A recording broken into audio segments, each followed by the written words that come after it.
Welcome to Leadership Coaching. Each week, we explore fresh topics inspired by our coaching clients and our guests to discover the essence of effective leadership. Well, Happy New Year, Marty. Happy New Year, Bill. Today is January 8th, 2025, as we record this episode. And we've decided that we'd like to talk about the new year and how to make the new year new. In fact, Marty, you just wrote and released a newsletter article addressing this. So let's let that be our guide today for this conversation. Coincidentally, I also have been talking about the new year. It shouldn't be a coincidence. We're coaches, and there's a lot that happens as the new year turns over. Well, and so, I get requests. Like, it used to be every single new year, I would do this big, closing down 2024, here's how. And then ringing in the new year, here's how. And after doing this for so many years, after a while, it gets kind of, a well-beaten path, let's just say.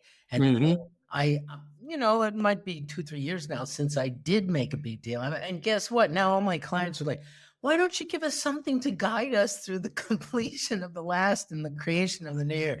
So I got prompted this year, and that's great. I mean, it's one of the things I love about being a coach. As soon as your attention is no longer where it needs to be, your clients will help bring it back.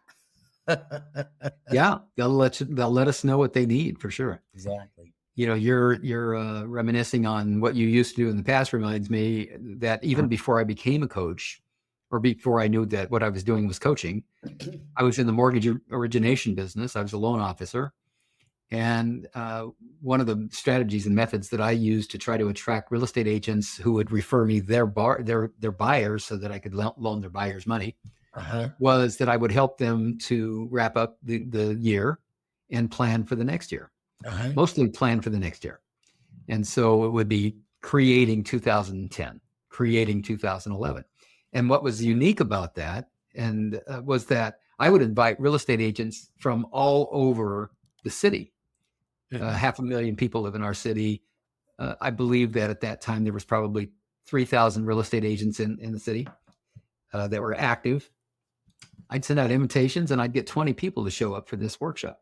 And they were from all these different offices, and my fellow loan officers and branch manager were just amazed that I was able to bring all of these sworn enemies into the same room without a fist fight. And it was great. We had a good time. We spent about 4 hours together, and we just looked at some real basic things like, what do you want? What do you want next year to look like?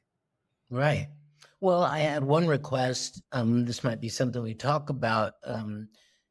How do I make my resolutions stick?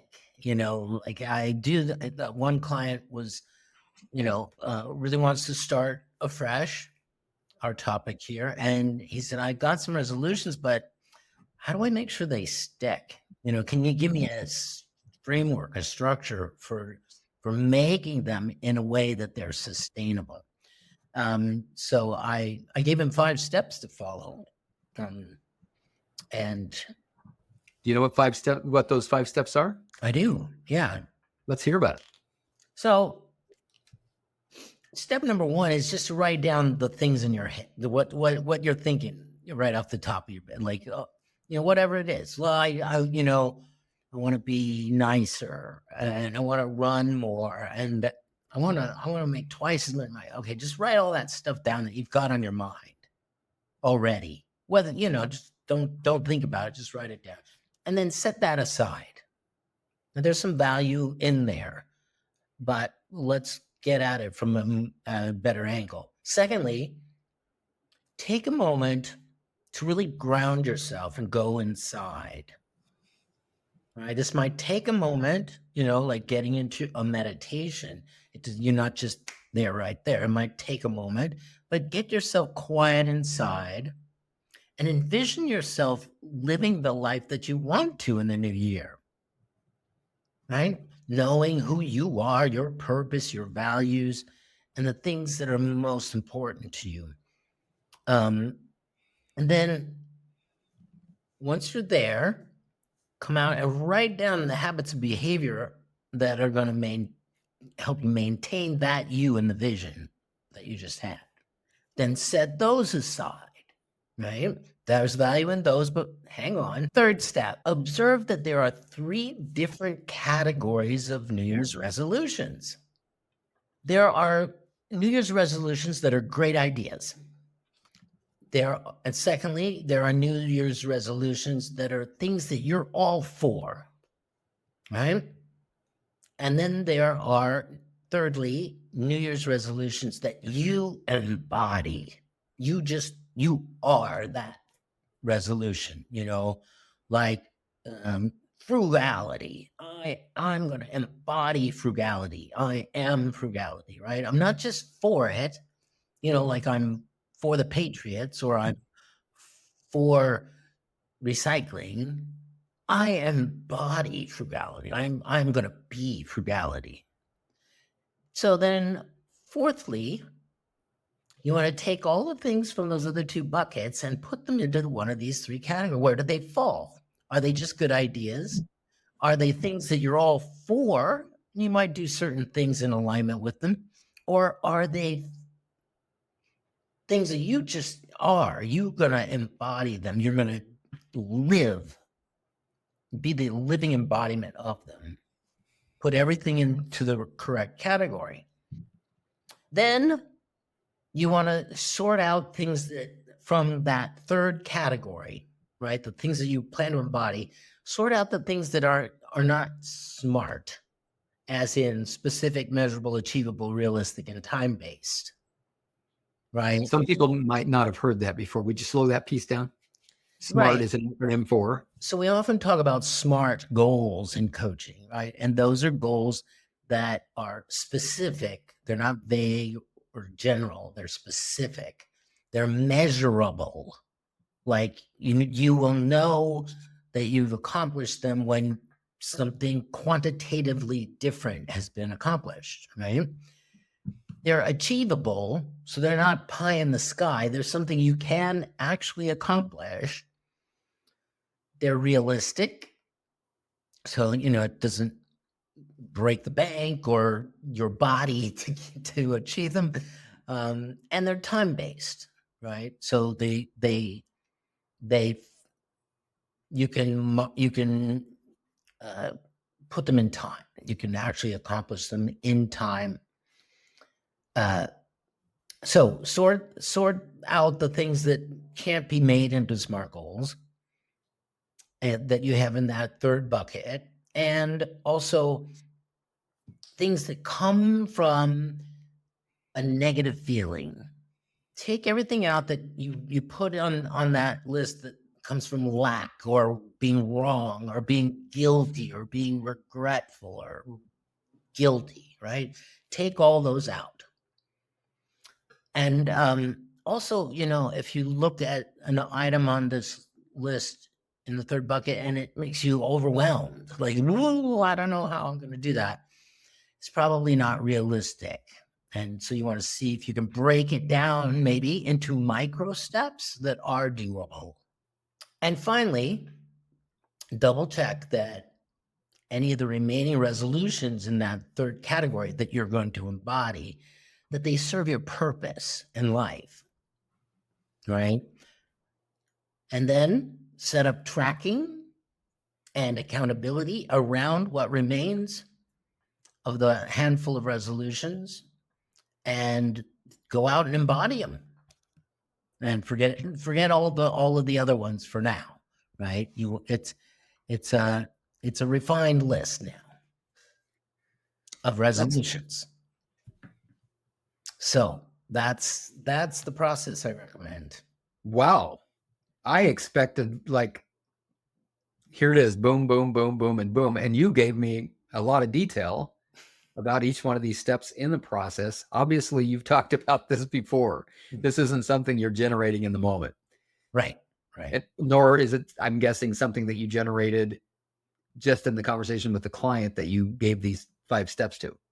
Right. It was one of those, things that I had generated in the past. It's been refined, but I went back to, my notes and pulled this out. And because, when he asked the question, I remembered this was very effective back in 1979 or whatever. Not that long ago. But I remember it being very effective. And so I knew exactly what I wanted to give him. I'm imagining you doing a corporate workshop where you support participants in going through each one of those steps over the course of a couple of hours, 2 or 3 hours. Hmm. Have you actually done that? I have not. No.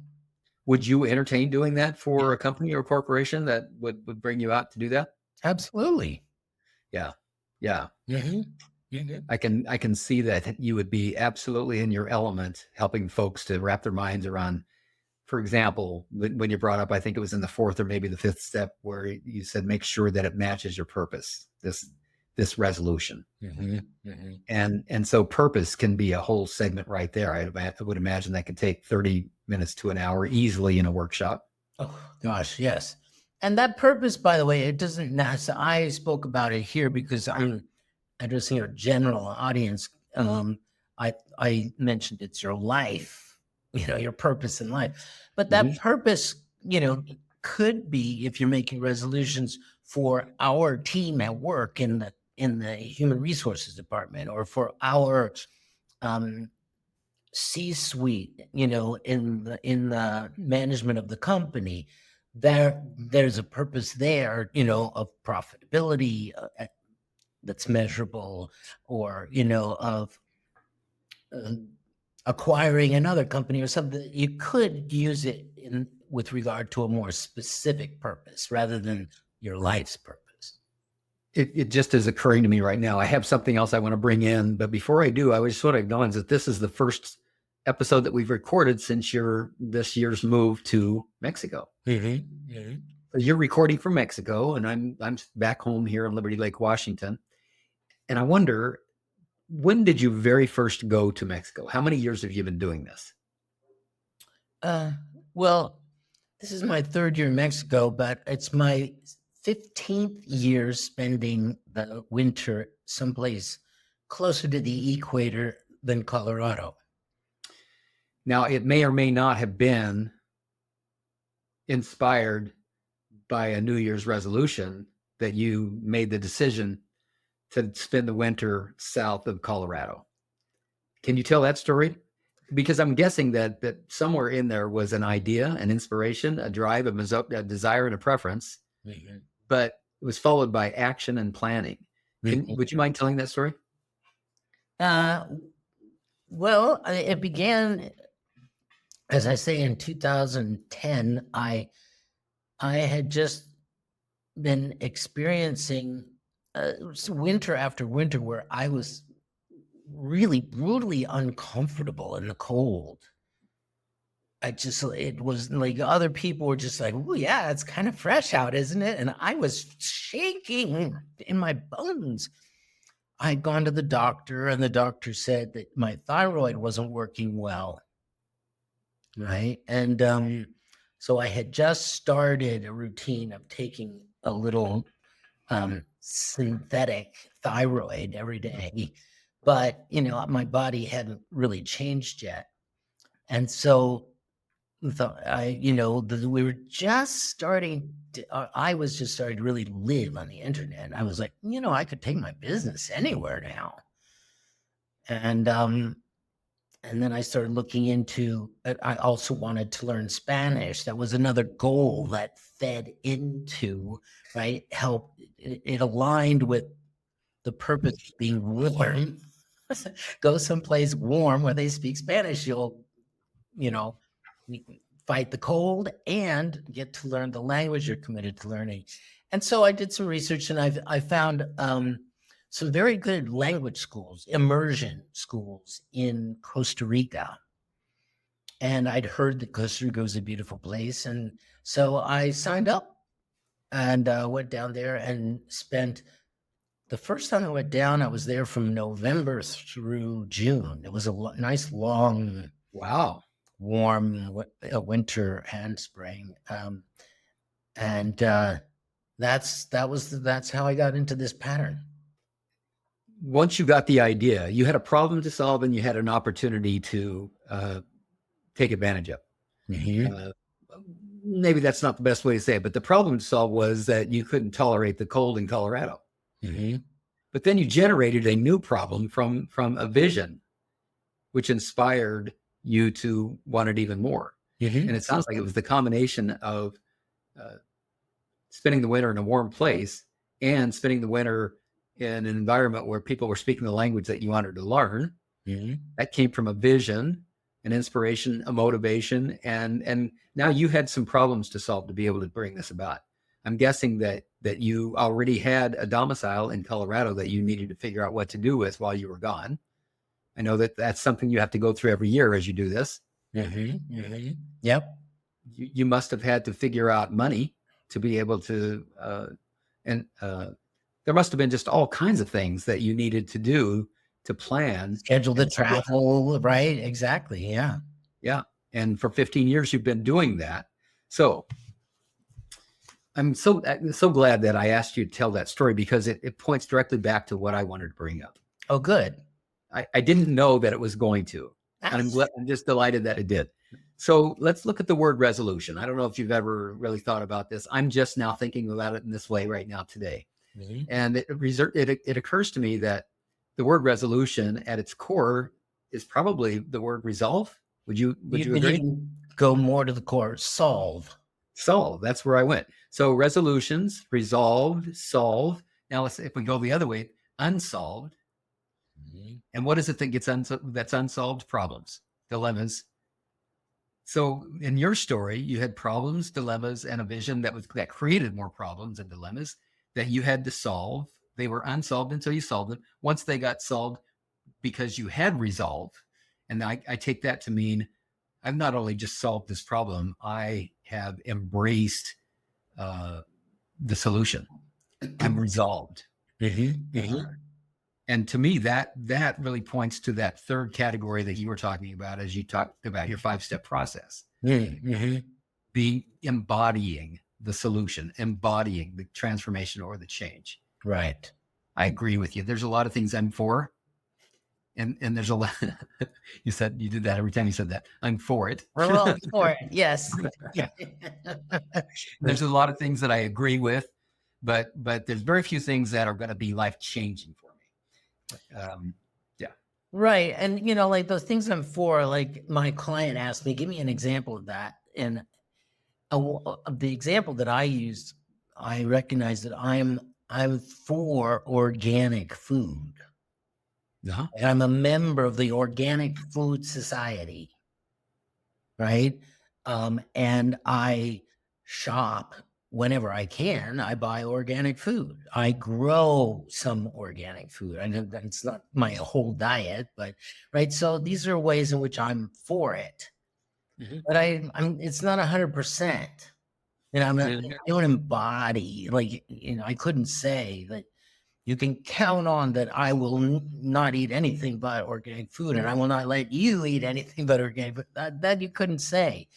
But I am for it. Yeah.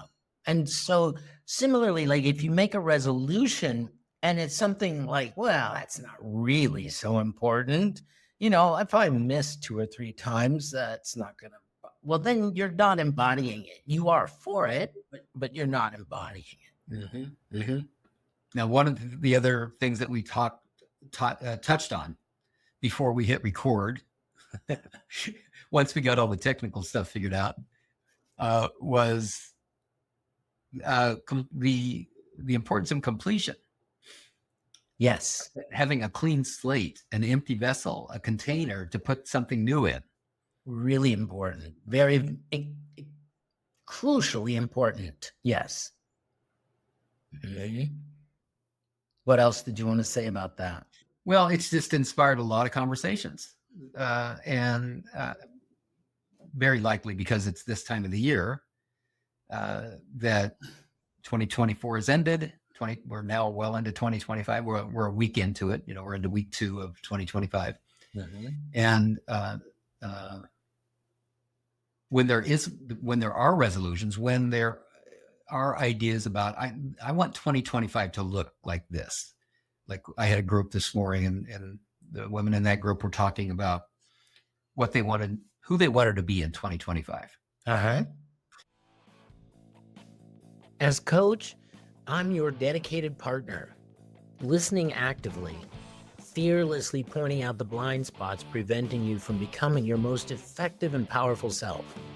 I'll hold you accountable to living the life you want, even when you resist it. Go to listeningisthe.key.com.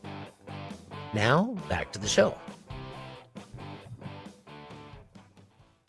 And so in order for them to have that experience in 2025 that they're imagining or visioning right now, that means they're probably going to have to let go of whatever's left over from 2024 or build on it. Right. If 2025 is a continuation of something that they've already started, that's slightly different.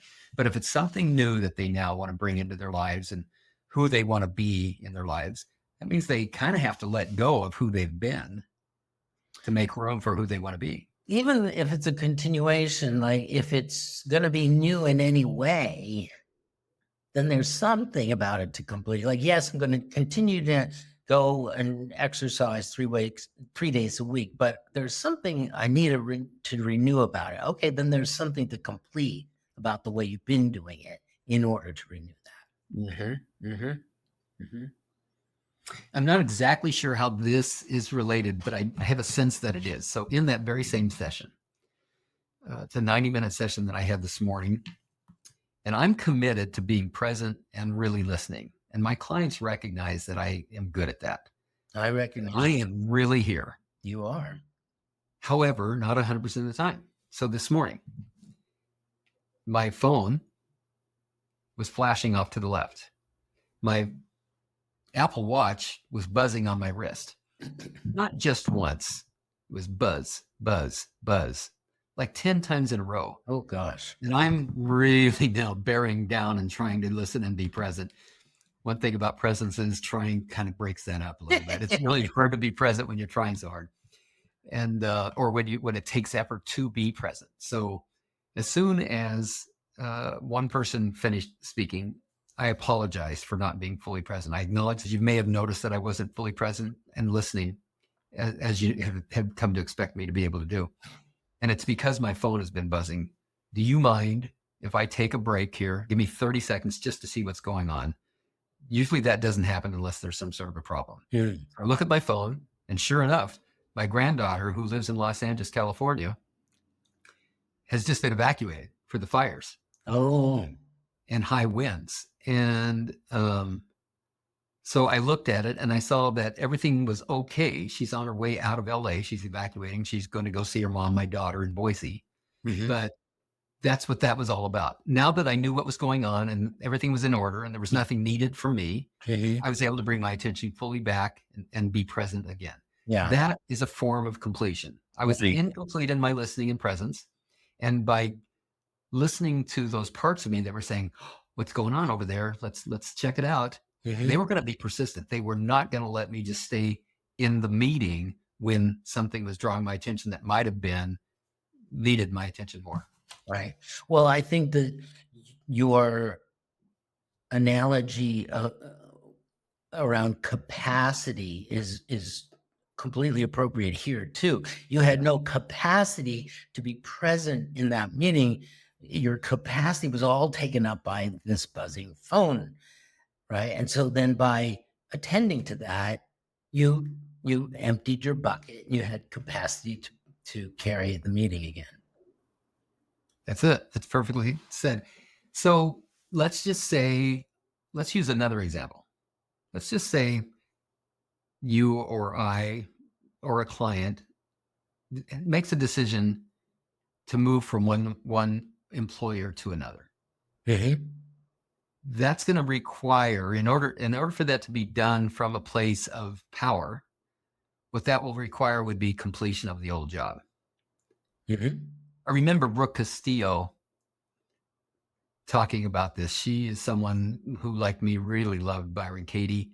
and she has a company called the Life Coach School, and she has a great podcast with probably 6,000 episodes now. I mean, she's been doing one a week for consistently forever, and it's really good stuff. If you haven't discovered Brooke Castillo yet, check out the Life Coach School on Apple Podcast or wherever you listen to podcasts, and I think you'll thank me for this. She has really done a great job. And I'm listening to her, and what am I talking about now? Oh, she was saying, don't leave a relationship until you can be grateful for the one that you've got now. Something like that. Don't leave a job until you feel. Don't seek a new one before you're grateful for the one you've had. And it's not just grateful, but where you can make the decision from power rather than from fear or from resentment, from incompletion. I'm leaving this job because I'm not appreciated. Well, that's an incompletion. I'm leaving this job because I'm not getting what I want, and I've got these feelings about it. So if those feelings can be completed, in other words, expressed, acknowledged, and then whatever actions need to be taken, like what needs to be communicated to be complete and have that be finished. That seems to shift energy. It opens up possibility, not just within my own mind, if it's me, but also it seems to change the energy around me too. Oh, big time. And I would, sometimes you don't know what needs. You're not ready. You can't quite get like in that place you need to be to create the new year. But if you go and clean up, right, your garage, your desk, your relationships, it will come out of that. What needs completing will arise, and you'll be like, this is why I've got this, because your mind is holding on to it. Like still haven't cleaned up that mess I made in the basement last week. It's still in disarray. And your mind knows that, even if you're not consciously thinking about it right now, and you go clean that up, and you'll have more capacity. And you feel it. You can feel that additional capacity. There's more room to move around. The container feels greater than the one before. So if this represents the opportunity that I want, but I only have this much room for it, this needs to expand. I need to complete it to make room for the new opportunity. Right. Yeah, completion is very important before starting anything new. Being able to even think about it. I mentioned also that our friend Jeff Lofton, fellow coach Jeff Lofton, who's also in our Friday morning mastermind group, he runs men's groups out of Boulder. Is that where he lives? Does he live in Boulder? He lives in Erie. Erie, that's right. And so he does these men's groups, probably all online on Zoom. But many of his clients seem to come from the Colorado area. And he referred one of his clients to me, who just last week said, Jeff gave us a handout, and I took it home, and my wife and I went through it, and we had some of the best intimacy in terms of conversation that we've had in our entire relationship. It was so good.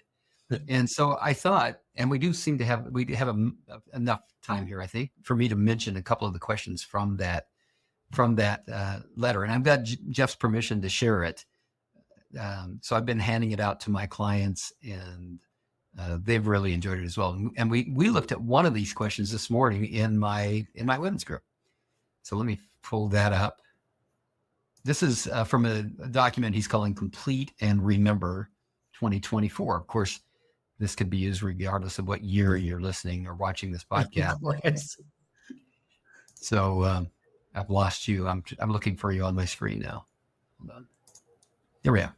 Okay, so there's 20 questions, and he sets up his clients with a forward mantra, and he's got this image with all these letters scattered in this square, and whatever 4 words you find in that, the first 4 words you find in that, that's your mantra for 2024. It has things like peace and clarity and commitment and resolve and that sort of thing. Those are my 4 words. And then, interestingly, apparently, once you've identified those 4 words, when you look back at it again, whether you were consciously intentional about it throughout the year or not, something about having identified those 4 words at the end of the year, when you look back at it, you think, resolve. How was resolve part of my mantra this year? Or what does that word mean to me? Or commitment. Oh man, I got married this year.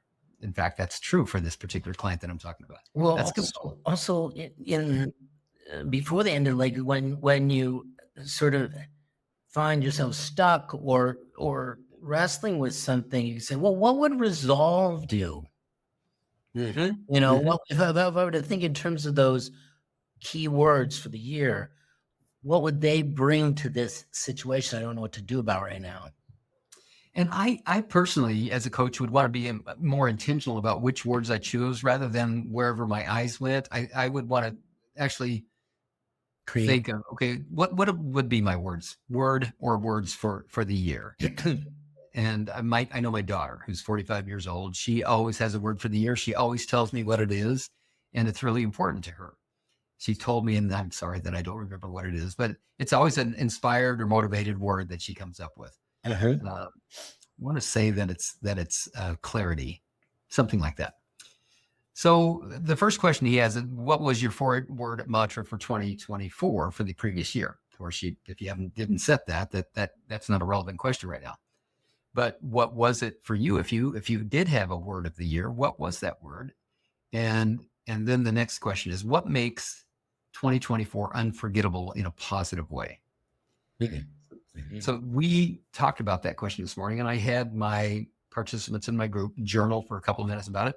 And then I sent them off into breakout rooms, and they talked about it, and they all come back laughing and smiling, and that look that you have when you're actually connecting with somebody. I love that. 10 minutes in a breakout room, and they come back, and they're all just on fire, alive, connected, happy. Beautiful. So let's pick another one. So here's a good one. What was the greatest lesson you learned in 2024? Shall we play with this a little bit before we move on and begin to wrap up? Okay. You want to take a stab at it? The greatest lesson I learned in 2024. Now, I've already answered with my wife, so I'm happy to go first if that. Oh, please. Yeah. It's a great question. So I might. It is. I learned that it's one thing to say I only do what I want to do, but it's another thing to build structure around that, to make doing what I want to do easy.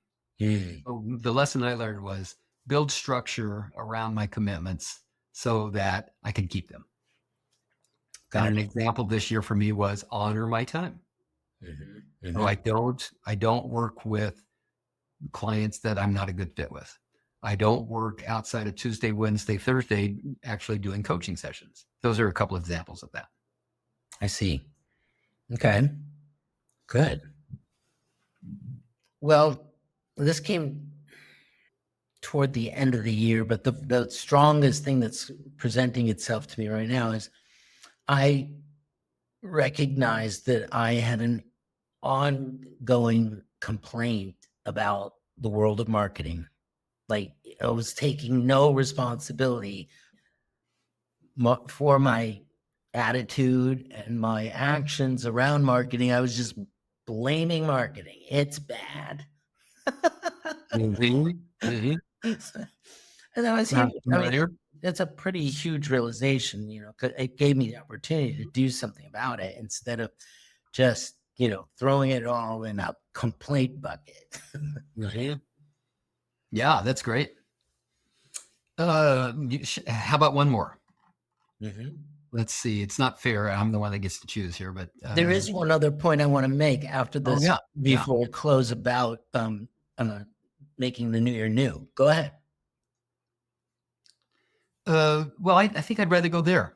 Let's go where you want to go before we run out of time. Well, in the article that you mentioned at the top, of my newsletter, the way that I approach the question, how to make things new, is to look at where you're caught in binary thinking.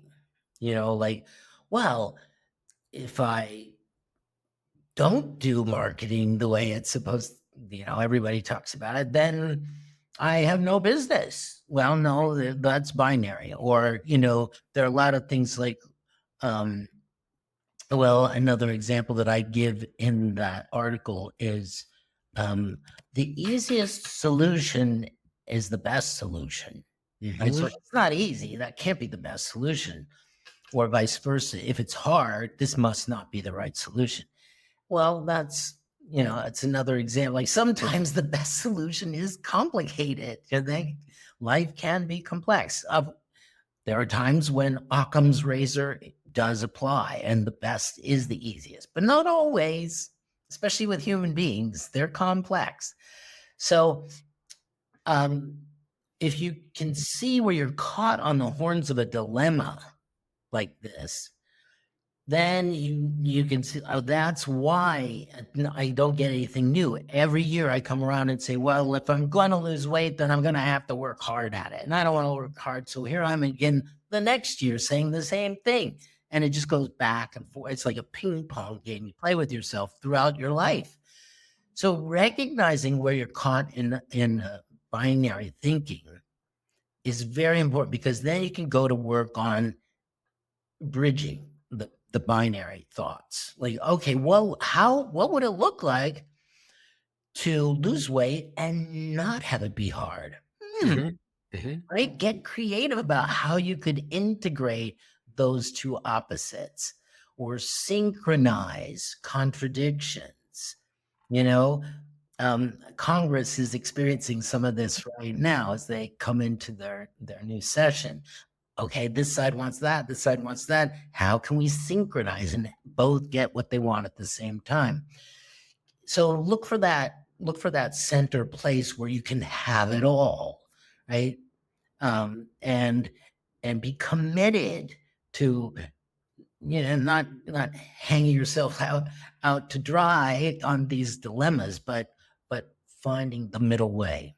That I think goes a long way toward many of the reasons why New Year's resolutions don't stick, is because we feel like we're caught in a dilemma. Either this or that, the binary thinking. Yeah. When there might be a middle ground.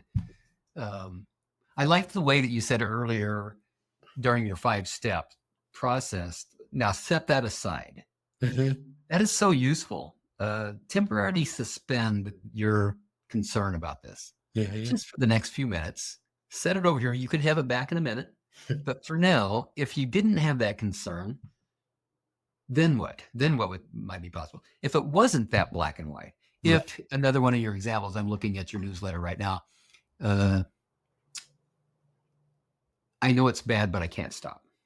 Right. So if you could suspend the judgment about that thing that you think you need to stop, or about yourself for not being able to stop for just a few minutes, just suspend it. You can have it back in a minute.